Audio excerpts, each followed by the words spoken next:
Ladies and gentlemen, meet the brand new Kia Niro. Now this may look like another tall crossover built by a Korean brand to cash in on that crossover craze, but it's not. First and foremost, it only comes in front wheel drive. Why is that? I'm gonna tell you that coming up right now in the Fast Lane Car.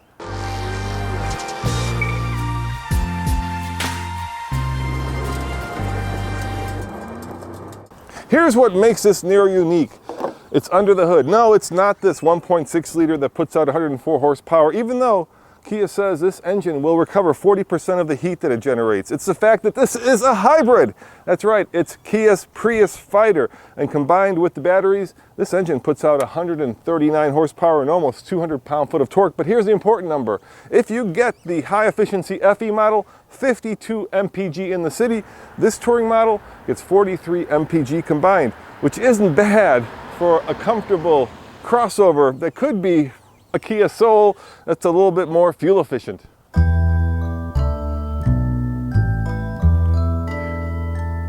I think I know why that sign says do not enter.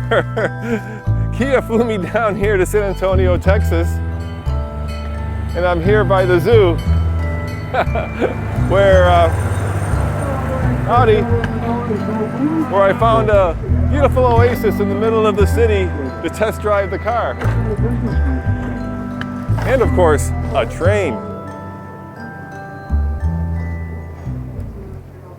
So now I've mounted my camera so you can see what the engine is doing. Over here you've got, of course, recharge, there's your eco mode, and there's your power mode. The car says I've got 500, or almost 500 miles until empty, and that's pretty astounding. So I'm flooring it, all of a sudden power, letting off the gas, and I'm back into charge. So it does regen. It just doesn't do it so abruptly with such force that you can really tell that the car is slowing down. Style-wise, the Niro looks a little bit like a wide-eyed guppy. You have to admit, it's got a little bit of that ocean theme going on. But, and this is an important but, it shares a platform with the Hyundai Ioniq. And unlike the Toyota Prius, it's definitely more mainstream. And I think that's going to garner them a lot of support. I think people are getting turned off to that kind of funky styling that lets you wear your green on your sleeve. Here, you could be driving just another crossover that gets really phenomenal fuel economy. Check it out. In this touring model, I've got all the goodies. Heated seats, cooled seats, a heated steering wheel, luxury. Check this out. Adaptive cruise control. Over here, blind spot monitoring.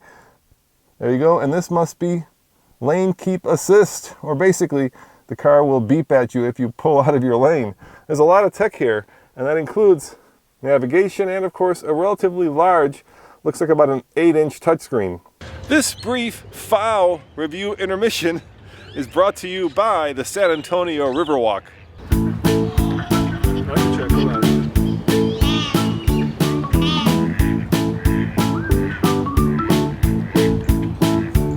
Here's a little tip for all you wannabe automotive journalists. Whenever a car manufacturer wants to emphasize their green cred, they tend to hide the tailpipe. Yeah, where is it? Can you see it? Well, it's over here, but it's hidden well below the car's butt, and that's because this is an eco-hybrid. All right, let's try that test that we like to do here at TFL, where I sit behind myself and see how much room there is. Now, keep in mind that the Niro competes with the Kia Soul, which actually has a lot of room in the back seat. It also competes with cars like the Honda HR-V, the Mazda CX-3, you know, the usual crossovers that are so popular right now. So let me see how much room I have. And the answer is plenty of headroom, not much knee room. You know what I just figured out? This car moves the seat to your pre-assigned memory settings when you get behind the wheel and start it up. So when I did my test sitting behind myself, that seat was all the way to the back to allow for more comfortable entry and exit from the car. So let's try this again. This time we've got the car running, as you can tell by the sound of an unhappy buzzer. And look at this. I have a lot more room. So there you go. Sometimes you get to learn with me on the job.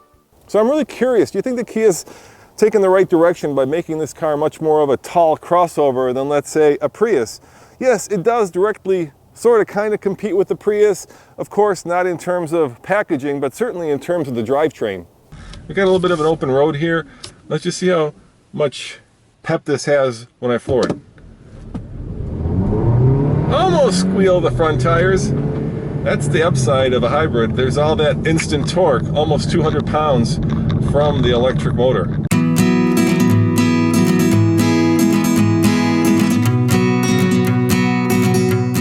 Whenever I get behind the wheel of a Kia or a Hyundai, I'm just impressed by the interior, and everything is so clean and stylish. And that's because Peter Schreier, who used to be the head of Audi design, is now of course the head of Kia and Hyundai design, and he's brought that kind of German sensibility to the brand.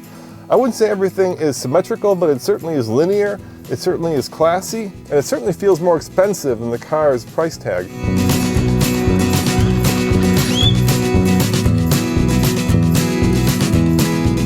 The Kia Niro will be available any day now at your local Kia dealership and starts at about $23,000. If you get this touring model with all the safety tech and all the bells and whistles, you can get up to about $32,000. Look at this very clean design here. I like the white on black instruments. I like a little bit of splash of color. There's just a lot of high-end design that has gone into this car, and if you were to ask me, that's probably one of my favorite things when it comes to Kias. As always, this is Roman reporting from the beautiful state of Texas, saying thanks for watching. Remember, check out tflcar.com for more news, views, and of course, real-world reviews. And if you want to watch my recent Chevy Bolt review, because that kind of sort of competes with this, just click over here and please subscribe.